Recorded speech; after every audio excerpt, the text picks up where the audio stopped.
restaurant has built a reputation as one of Hyderabad's premier destinations for authentic Chinese cuisine.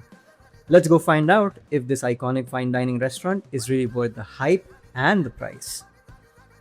Today we are here to try their Yum Cha menu, which is essentially a 5-course tasting experience. 3-course meals are so old school that we now have like 5-course tasting experiences. So it starts with appetizers, moves through dim sum, then soup, followed by a selection of mains, and then wraps it up with dessert. It comes in both vegetarian and non-vegetarian options, and us being us, we went with the non-vegetarian option.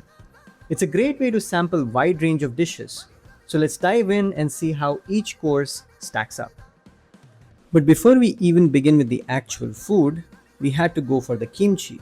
Because if a Chinese place can nail their kimchi, it's a high possibility that they will be nailing their other dishes too. And the verdict? Nailed it.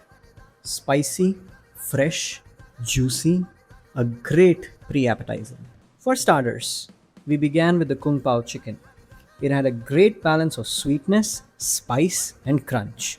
It was the perfect opener and the first dish that made me realize just how good the chicken here is.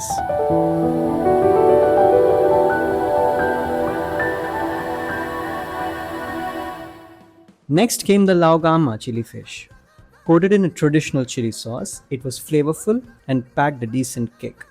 The spice gave it a distinct character and helped it stand out even after the excellent chicken. Finally, time for the Korean chicken wings. For this, I decided I need to drop the chopsticks. Just look at these wings. I need to eat them the traditional way, the messy way, because I love the messy way. A little crispy on the outside, juicy on the inside, with just the right amount of glaze. This is where the thoughts start coming in. Something is really going on with this chicken. Next is dim sum time. Dim sum is often the true test of a Chinese restaurant, and Golden Dragon had some serious offerings. Starting with prawn hagao. Yeah, that's how it's pronounced. It featured a thin white wrapper with a generous and flavorful prawn filling. My tip is that you eat this before you eat the chicken dim sum. Not because it doesn't taste good or because it is bland, but because the chicken is that flavorful and that overpowering. The chicken scallion dim sum was soft, delicate, and perfectly steamed, building onto the chicken thought I was having. But the next one was the one that actually killed it. The spicy chicken coriander bao. My favorite from the dim sum course.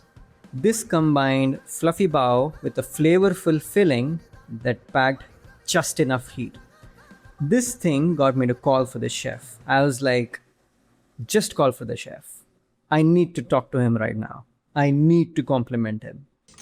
So, I'm just actually very impressed, like how everything tastes so good.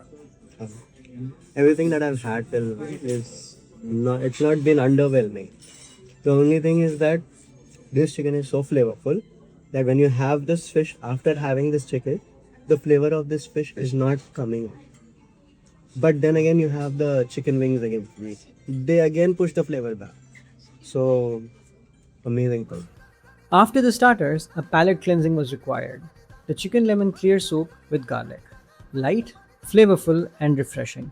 It offered a nice balance of citrus and garlic, making it the perfect transition before the main course. Now the main course. It consisted of 4 dishes. Stir-fried diced chicken in tobanjan sauce, sliced fish in soya garlic sauce, chili garlic noodles, and wok-tossed chicken fried rice.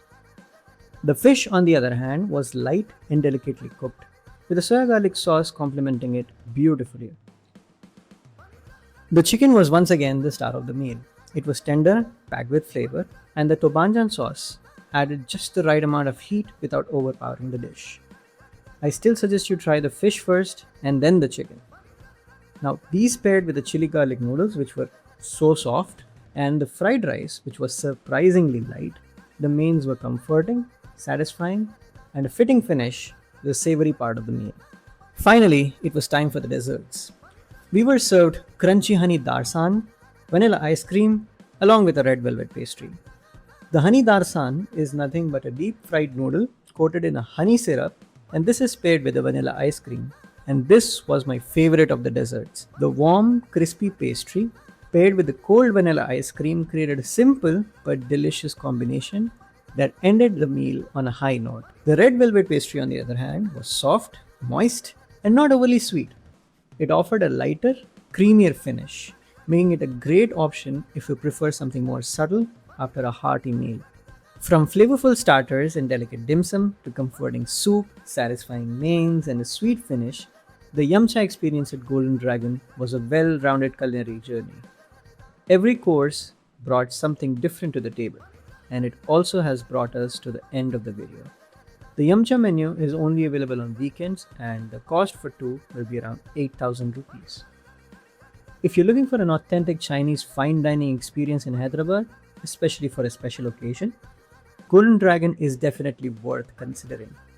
It may not be an everyday meal, but it's one that's memorable. Thank you so much for watching. If you enjoyed this review, don't forget to like, subscribe, and join us in our food journey. And until the next one, take care and see you.